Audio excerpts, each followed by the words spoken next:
नमस्कार, मैं हूं रजत शर्मा और आप देख रहे हैं सरकारी अपडेट इंडिया। यहां आपको पेंशन, सरकारी कर्मचारियों, सरकारी योजनाओं और आपके अधिकारों से जुड़ी हर महत्वपूर्ण और भरोसेमंद जानकारी आसान भाषा में मिलती है। अगर आपने अभी तक चैनल को सब्सक्राइब नहीं किया है तो अभी सब्सक्राइब करें और बेल आइकन जरूर ऑन कर दें ताकि कोई भी महत्वपूर्ण अपडेट आपसे छूट ना पाए। इस समय पेंशन से जुड़ी हर छोटी और बड़ी जानकारी लाखों परिवारों के लिए बेहद महत्वपूर्ण बन चुकी है। 29 जुलाई 2026 तक देश भर में अलग अलग पेंशन योजनाओं, सामाजिक सुरक्षा व्यवस्थाओं, कर्मचारी पेंशन, वरिष्ठ नागरिकों के अधिकारों और भविष्य में होने वाले संभावित बदलावों को लेकर लगातार चर्चाएं जारी हैं। ऐसे माहौल में सबसे जरूरी बात यह है कि हर लाभार्थी सही जानकारी और आधिकारिक अपडेट पर भरोसा करे। कई बार सोशल मीडिया पर ऐसे दावे तेजी से फैल जाते हैं जिनमें कहा जाता है कि पेंशन बढ़ गई, नया आदेश जारी हो गया, सभी लाभार्थियों के खाते में अतिरिक्त राशि आ रही है या किसी विशेष तारीख से नया भुगतान शुरू हो गया है। लेकिन जब तक संबंधित विभाग, मंत्रालय या सक्षम प्राधिकरण की ओर से आधिकारिक आदेश जारी नहीं होता, तब तक किसी भी दावे को अंतिम सत्य मानना उचित नहीं है।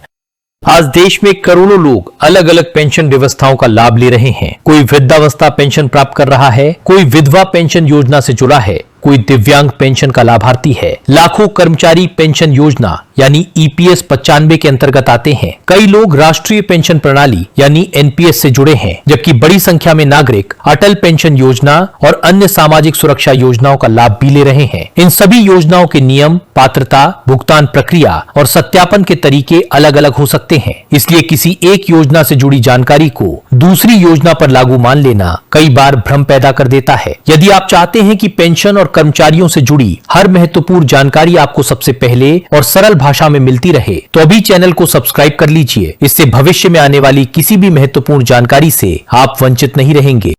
महंगाई लगातार बढ़ रही है और इसी कारण पेंशन की पर्याप्त राशि को लेकर विभिन्न संगठनों द्वारा समय समय पर अपनी मांगे उठाई जाती रही हैं। विशेष रूप से ईपीएस 95 पेंशन धारकों की ओर से न्यूनतम पेंशन बढ़ाने, बेहतर चिकित्सा सुविधाएं उपलब्ध कराने, सामाजिक सुरक्षा को मजबूत करने और महंगाई के अनुरूप राहत देने जैसी मांगे कई वर्षों से चर्चा का विषय बनी हुई है। विभिन्न कर्मचारी संगठन, पेंशन भोगी संगठन और प्रतिनिधि मंडल समय समय पर सरकार के सामने अपने सुझाव और मांगे रखते हैं। ये लोकतांत्रिक प्रक्रिया का सामान्य हिस्सा है, लेकिन किसी मांग का उठाया जाना और उसका सरकारी आदेश बन जाना दोनों अलग अलग बातें हैं। जब तक संबंधित मंत्रालय या सक्षम प्राधिकरण आधिकारिक अधिसूचना जारी नहीं करता, तब तक किसी भी संभावित बदलाव को लागू मान लेना सही नहीं होगा।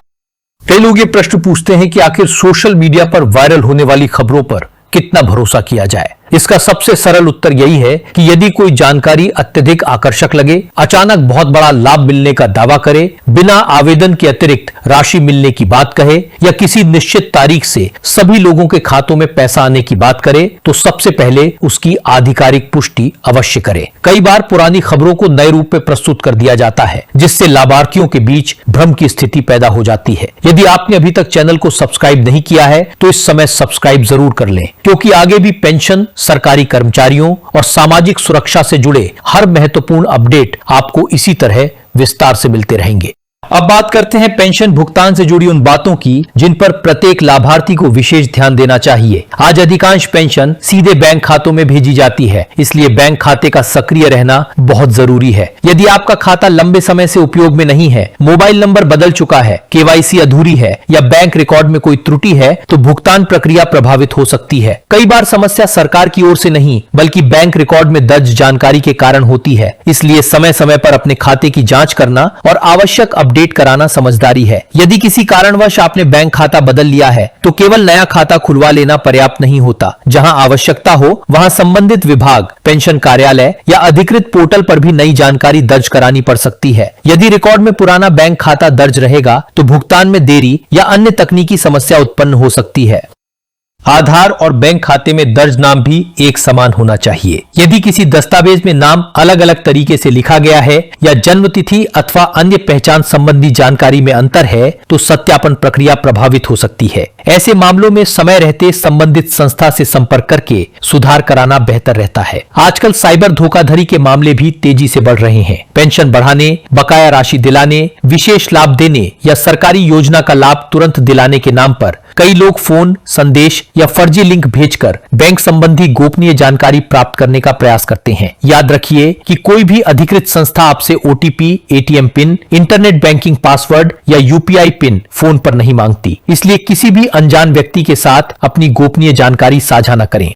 जीवन प्रमाण पत्र भी अनेक पेंशन भोगियों के लिए एक महत्वपूर्ण प्रक्रिया है। अलग अलग योजनाओं के नियम अलग हो सकते हैं, लेकिन जहां जीवन प्रमाण आवश्यक है वहां निर्धारित समय सीमा के भीतर सत्यापन पूरा करना जरूरी होता है। आज डिजिटल सुविधाओं के कारण ये प्रक्रिया पहले की तुलना में काफी सरल हो चुकी है। कई मामलों में बैंक, कॉमन सर्विस सेंटर और अधिकृत डिजिटल माध्यमों से भी ये कार्य पूरा किया जा सकता है। हालांकि लाभार्थी को अपनी संबंधित योजना के नियमों के अनुसार ही प्रक्रिया अपनानी चाहिए। यदि समय पर आवश्यक सत्यापन पूरा नहीं किया जाता तो कुछ मामलों में भुगतान अस्थायी रूप से प्रभावित हो सकता है। इसलिए अंतिम तिथि का इंतजार करने के बजाय समय रहते सभी औपचारिकताएं पूरी करना अधिक सुरक्षित माना जाता है। देश के अलग अलग राज्यों में सामाजिक सुरक्षा पेंशन योजनाओं के नियम भी अलग अलग हो सकते हैं। वृद्धावस्था पेंशन, विधवा पेंशन और दिव्यांग पेंशन के लिए पात्रता, दस्तावेज और आय सीमा राज्य सरकारों के अनुसार भिन्न हो सकती है। इसलिए लाभार्थी को हमेशा अपने राज्य की आधिकारिक जानकारी पर भरोसा करना चाहिए। यदि आपको ऐसी विस्तृत और जिम्मेदार जानकारी पसंद आती है तो चैनल को सब्सक्राइब करना बिल्कुल ना भूलें। आपका एक सब्सक्रिप्शन हमें ऐसी उपयोगी जानकारी लगातार आपके सामने लाने के लिए प्रेरित करता है। EPS 95 पेंशन धारकों के बीच न्यूनतम पेंशन, सामाजिक सुरक्षा और अन्य सुविधाओं को लेकर चर्चा लंबे समय से जारी है। कई संगठन लगातार अपनी मांगे सरकार के सामने रखते रहे हैं। समय समय पर बैठकें होती हैं, ज्ञापन दिए जाते हैं और विभिन्न मंचों पर इस विषय पर चर्चा होती है। लेकिन ये समझना बहुत जरूरी है कि किसी बैठक का होना या किसी संगठन द्वारा मांग उठाया जाना अंतिम सरकारी निर्णय नहीं माना जा सकता। आधिकारिक आदेश जारी होने के बाद ही किसी बदलाव को लागू माना जाता है। राष्ट्रीय पेंशन प्रणाली यानी NPS से जुड़े कर्मचारियों के लिए भी समय समय पर विभिन्न विषय चर्चा में रहते हैं। निवेश, रिटर्न, भविष्य की आय सुरक्षा और नई नीतियों को लेकर अलग अलग स्तर पर विचार विमर्श होता रहता है। इसी प्रकार अटल पेंशन योजना से जुड़े नागरिकों के लिए भी निर्धारित नियमों के अनुसार लाभ उपलब्ध कराए जाते हैं। प्रत्येक योजना का अपना अलग ढांचा है और इसलिए किसी भी बदलाव को उसी योजना के आधिकारिक नियमों के अनुसार समझना आवश्यक है। यदि किसी महीने आपकी पेंशन समय पर खाते में नहीं आती तो सबसे पहले बैंक खाते की स्थिति जांचें। इसके बाद संबंधित विभाग या अधिकृत पोर्टल से भुगतान की जानकारी प्राप्त करें। कई बार तकनीकी कारणों, रिकॉर्ड सत्यापन, बैंकिंग प्रक्रिया या प्रशासनिक कारणों से भुगतान में थोड़ी देरी हो सकती है। ऐसी स्थिति में केवल वायरल संदेशों के आधार पर निष्कर्ष निकालना उचित नहीं होगा।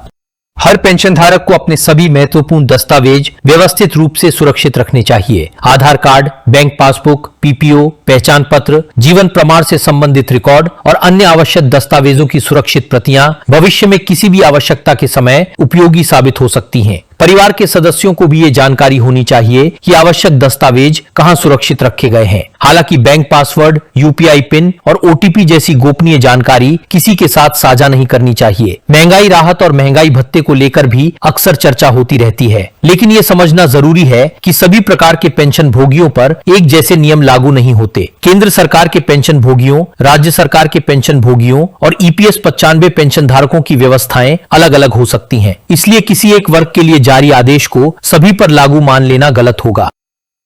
आज के समय में सही जानकारी प्राप्त करने का सबसे सुरक्षित माध्यम आधिकारिक वेबसाइटें, संबंधित मंत्रालय, बैंक और अधिकृत विभाग हैं। यदि किसी बड़े बदलाव की घोषणा होती है तो उसकी पात्रता, प्रभावी तिथि और भुगतान प्रक्रिया स्पष्ट रूप से जारी की जाती है। यदि आप चाहते हैं कि भविष्य में आने वाले ऐसे सभी महत्वपूर्ण अपडेट आपको समय पर मिलते रहें तो चैनल को सब्सक्राइब करके नोटिफिकेशन भी ऑन कर लीजिए ताकि कोई भी महत्वपूर्ण जानकारी आपसे छूट न जाए। सबसे महत्वपूर्ण बात यह है कि अपने अधिकारों के प्रति जागरूक रहें, लेकिन अफवाहों से दूर रहें। किसी viral video, social media post या फॉरवर्ड संदेश को अंतिम सरकारी आदेश न माने। हमेशा आधिकारिक पुष्टि का इंतजार करें। अपने बैंक खाते को सक्रिय रखें, आवश्यक दस्तावेज सुरक्षित रखें, समय पर सत्यापन पूरा करें और किसी भी प्रकार की साइबर धोखाधड़ी से सावधान रहें।